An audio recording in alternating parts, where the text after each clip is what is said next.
Stepping back out into the thick, twisted woods, you catch sight of a large, looming shadow.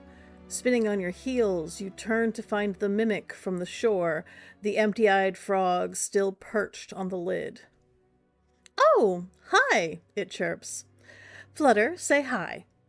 The frog groans in annoyance. "It's wonderful seeing you again. Wolf and I had such fun telling you about Exalted last time.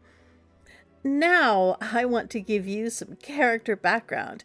After all, it wouldn't be a ttrpg story without a ragtag group of epic adventurers." I played a changing moon lunar named Lynx Woodstrider. Her animal form was, I bet you can't guess, it was a lynx. She was a quirky character from the start.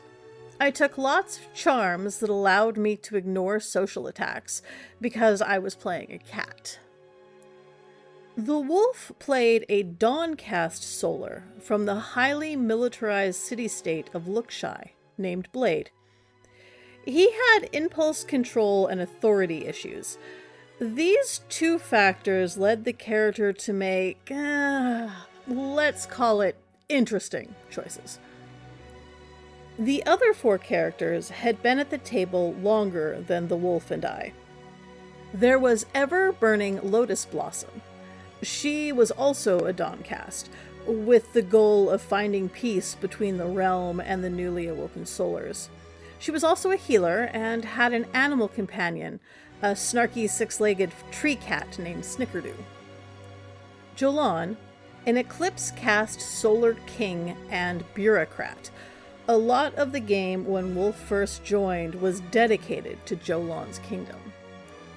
Synapse of the Boundless Vellum was a Twilight-cast, magic-wielding scientist with a deep desire to better understand all the worlds, not just creation. And his castless lunar companion, Ever-Flowing Ivy, who had a heart's blood addiction. If she came across a creature or plant that she could hunt and didn't have in her vast library of forms, then she had to hunt it, or she faced massive penalties. These are the characters that were in play when I started the game. I was part of it for 7 years, and we had a lot of characters and players flow in and out of the story over the years. I'll introduce them as they become relevant to the story. "I think that's quite enough," the frog croaks before climbing over the mimic's lid and into its mouth.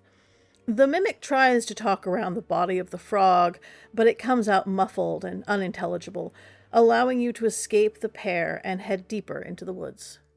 The first part of the Exalted story is linked in the description and on screen in YouTube.